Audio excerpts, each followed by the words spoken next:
Demikianlah sabda Tuhan. Terpujilah Kristus.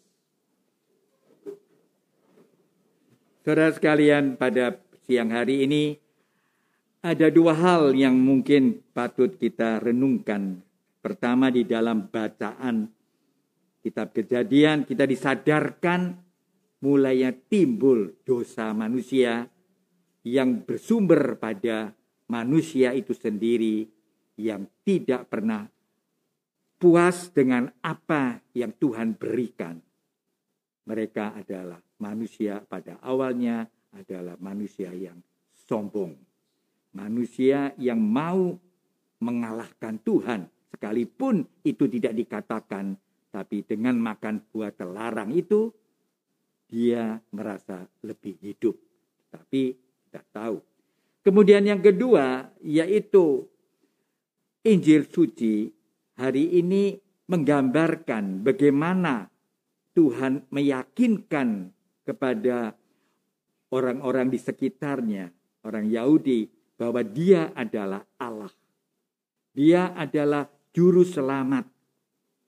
Dan segala macam jalan yang dipakai oleh Yesus untuk meyakinkan mereka yang kita sebut mujizat-mujizat banyak dilakukannya.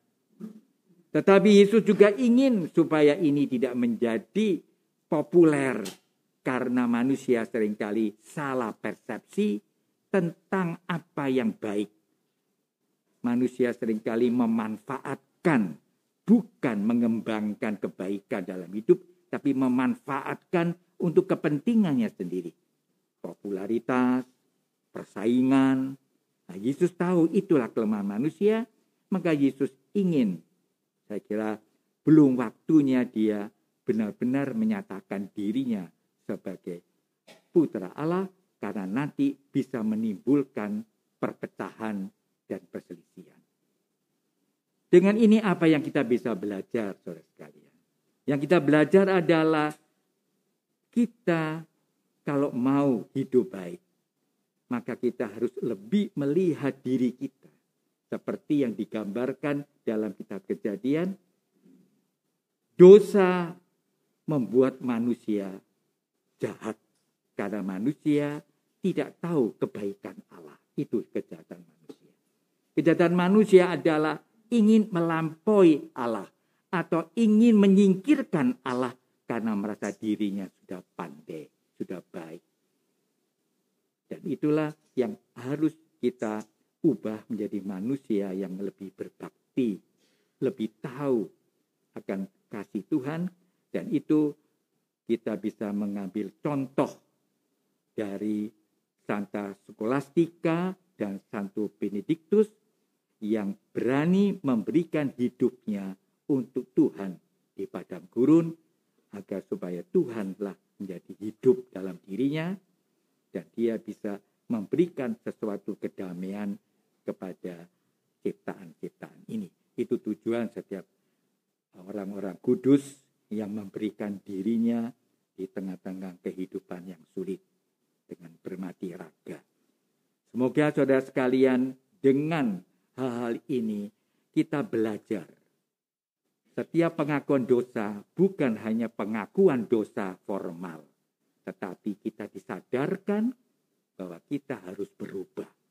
Kalau orang mengaku dosa, hanya mengakui dosanya saja, tapi dia sadar bahwa dia harus berubah, belum tuntas. Sekedar seperti orang laporan. Tetapi menyesal setengah jalan. Tapi mau akan berusaha lebih baik hidupnya. Dan apa yang dilakukan ini akan diupayakan untuk saya berubah. Tuhan akan membimbing orang itu.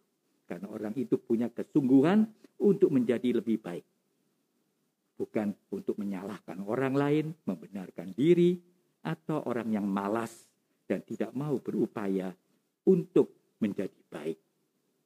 Semoga saudara sekalian ini menjadi pembelajaran bagi kita, karena kita sebentar lagi akan memasuki juga masa prapaskah, masa puasa, bagaimana kita harus bersikap. Bukan memperbanyak doa kata-kata, tapi memperdalam pengalaman batin batin kita dengan Tuhan. Bukan banyaknya kata-kata dalam doa, tetapi banyaknya kita bersama Tuhan dalam kesunyian, dalam kesendirian. Itulah adorasi. Semoga dengan ini semua sarana-sarana yang kita miliki bisa membuat kita lebih berkembang, lebih hidup. Tuhan memberkatinya. Amin.